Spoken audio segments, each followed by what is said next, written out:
You turn my mourning into dancing. Your love changes everything. There's something about your love.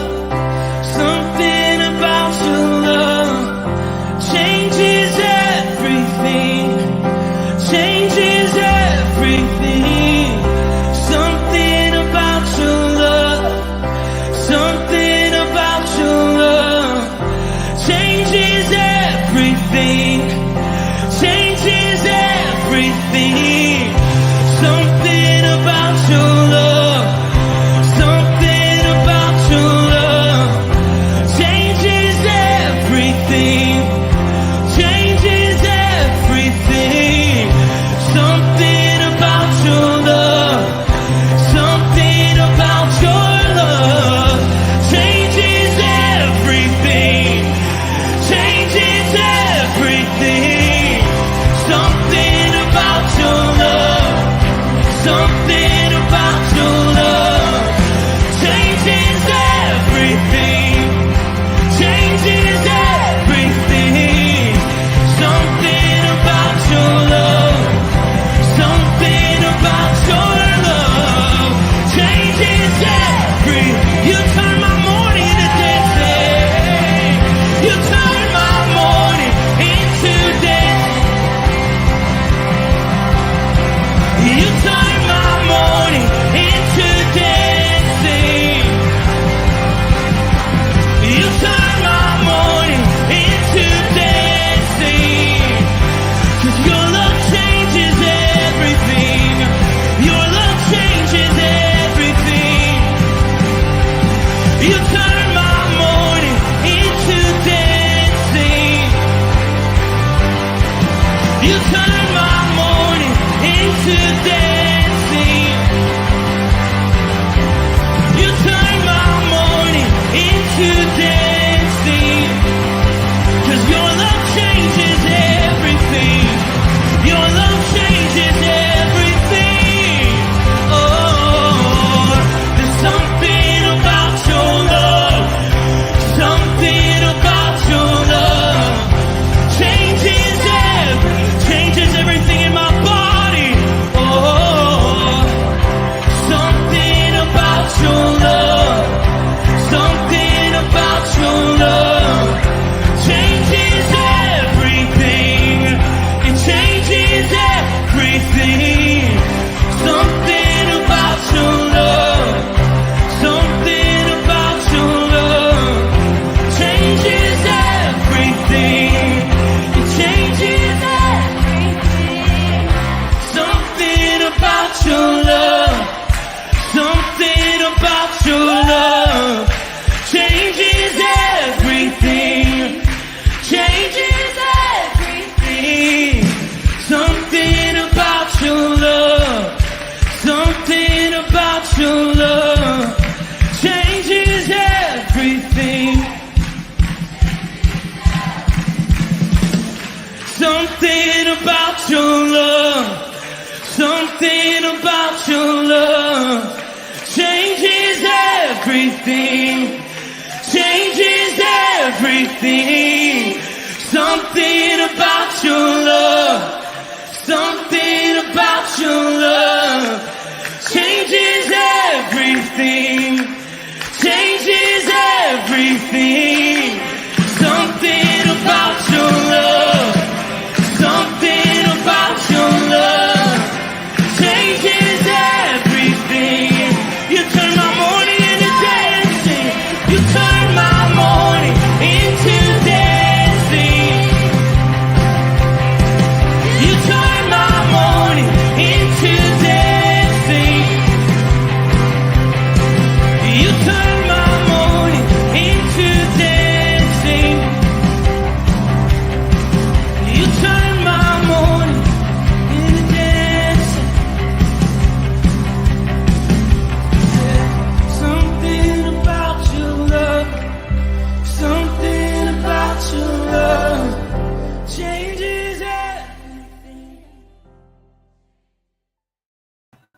Good morning, Rooted Men. So nice to be with you this morning. I don't normally do Friday mornings. I don't normally do mornings. I'll be honest with you. We have a pretty good verse today. I'm pretty excited to talk about it. It is huge, so I'm not going to be able to put it on the screen because I don't have the ability to scroll when it's up.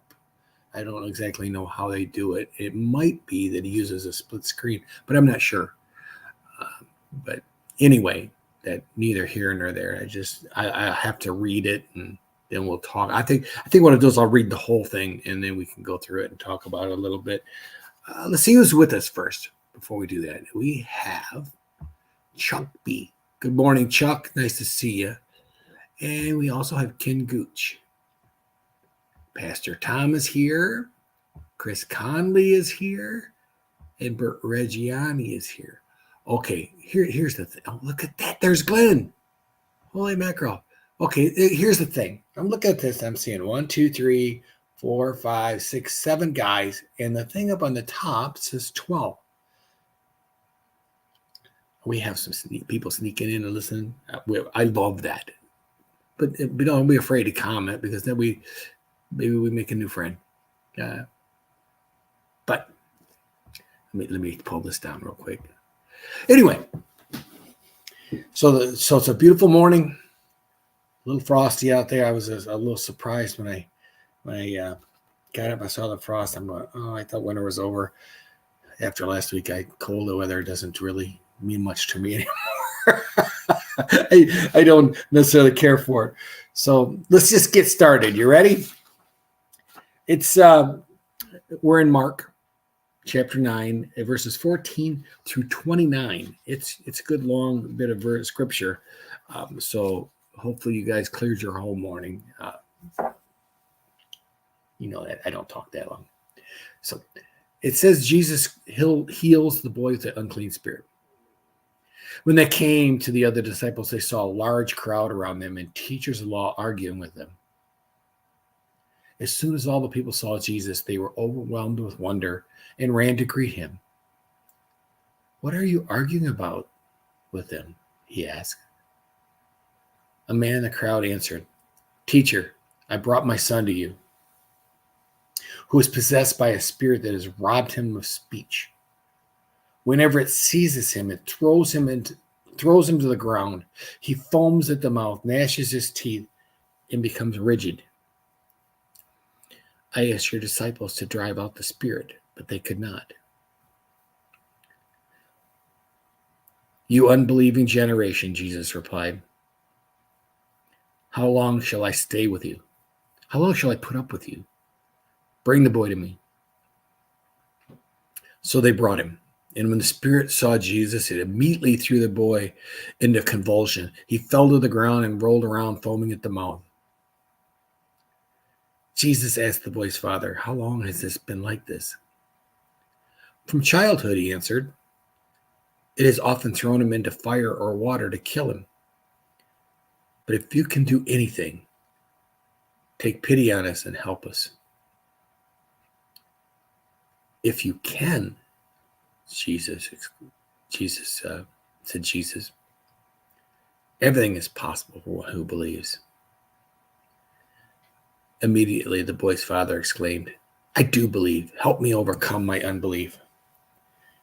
And when Jesus saw that crowd was running to the scene, he rebuked the impure spirit. You deaf and mute spirit, he said, I command you, come out of him and never enter him again. The spirit shrieked, convulsed and violently, and came out. The boy looked so much like a corpse that many said, He's dead. But Jesus took him by the hand and lifted him to his feet, and he stood up. After Jesus had gone indoors, his disciples asked him privately, Why couldn't we drive it out? He replied, This kind can only come out by prayer. That is, like I said, it's long, but it's a great story.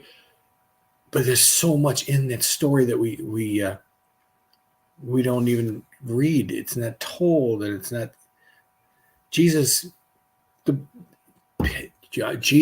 John, James, and Peter all had just come off the mount where the transfiguration was. They were just coming back to the group, and they come to a crowd. Oh, I love this about yesterday. They're coming back, and they ask Jesus about Elijah, and they ask Jesus some questions, and he basically tells them that he's the Son of Man, and that he's going to die, but he's not allowed to tell anybody until after, and to me, I'm going, you imagine just not even allowed to tell them about what had just happened on the mountain, and that's the thing. And they're coming down, and they're stoked. They're like, what did I just see? This is crazy. But he says, oh, don't tell anybody till after the Son of Man rises from the dead. Totally blowing it over. They went right over their head. But here they are, stifled. Now, are they banned from telling him that the Son of Man is going to die? No, he has said it before, and he'll say it many more times. But here they have just seen the greatest thing in their life, and they can't say anything. I mean, that would be like, I don't know about you, but I'd be on the phone with 10 people before a minute was up. And then they come down to a totally different picture, to people arguing. And let's see if I got where my notes are. Make sure I don't run ahead of myself here. But they come down to this argument, and scribes and teachers, some verses translated as scribes, some as teachers of the law, and they're arguing. And I can't imagine what the argument is about, except for that your Jesus couldn't do. I thought you were healing in the name of Jesus, or you can see the scribes and the teachers probably saw an opening because it wasn't working. And they're looking for anything to discredit Jesus. And all of a sudden, his disciples are failing. And I could just picture this crowd getting louder and louder and louder. And here Jesus strolls up. It's funny because the scriptures, and the reason I was a little perplexed by it, because the scriptures read teachers of the law, but then some of them translate as scribes. And they use the Greek word. It's called I hate it when I do that. Grammateus, maybe. I don't really know. But anyway, it means experts, where they were experts in Mosaic law. And it takes them and puts them right in the center of this conflict. And they don't talk. But you hear there's an argument. So you put two and two together, and you figure there's a good chance that the remaining disciples were being criticized for failing to do what they were supposed to. They were there to do. And then Jesus responds, and you unbelieving generation, how long shall I stay with you? How long shall I put up with you? Who's he talking to at that point? Is he talking to the scribes? Is he talking to his disciples? Is he talking to the crowd? You ever notice Jesus? We talk about his love and his passion, but he is not, even his own disciples, he's not afraid to say, you're failing. And they all seem to love him still. And imagine it's the way he says it and how he lives that allows him to get away with that. But even if you look back in Mark 8, he told them they were hard-hearted. In Mark 3, he exposed the scribes for their lack of faith. And even oh my gosh, Peter. At one point, he told Peter, "Get behind me, Satan." So he's, as much as we talk about the love of Jesus, we also know that he's a serious teacher when it came to the word, and he wouldn't hesitate to tell them they were wrong. And let's face it, how many times today do people want to be told that? It's complicated. I think there's also a part in verse 22 and 23 that I thought was interesting. He had often thrown him into fire and water to kill him. But if you can do anything, take pity on us. And Jesus' reply is stark. It was almost like he's looking at the guy going, if I can do anything, are you kidding me? Of course I can do something. I mean, how many miracles has he done to this? How many healings has he done to this point? He's super, super excited that, I mean, he's not excited. I'm sorry. He's super. Is he super? He's always super. But anyway, I might be rambling here a little bit. He has been healing people, and they've all seen it, and they've all witnessed. Now, this guy, who knows about this guy? But the father, is seems to be humble. He seems to be desperate. He seems to be, but then, so Jesus said, if you can, everything is possible for one who believes. And the father just immediately exclaims, I do believe. Help me overcome my unbelief. How many of us should have prayed that prayer? How many of us has, we sometimes we say, yeah, this is what we believe. And then when the rubber hits the road, we fail because maybe we don't believe enough. Everything is possible for one who believes. And immediately, the impure spirit left. So yesterday, Tom put some pressure on me. He made the comment to look at the contrast of these two groups. And I struggled. I got to be honest with y'all. I was struggling because